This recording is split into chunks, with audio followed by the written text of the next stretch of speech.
Maganda po na habang bata pa lang ay sinasama niyo na po ang inyong mga anak sa pagsisimba. Habang bata pa lang, nakikita na nila kayo naglilingkod. Habang bata pa lang, sinasama na natin sila sa mga outreach program natin.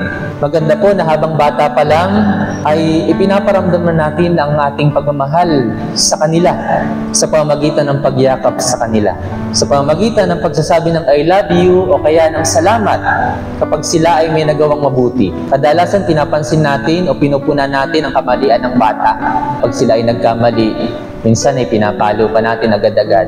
Pero sana po, pansinin din natin ang kanilang mga mabubuting ginawa at sinasalita. Sa pagsasabi po ng sorry kung tayo po ay may nagawang masama o may maling nasabi sa kanila o nasaktan natin ang kanilang damdamin.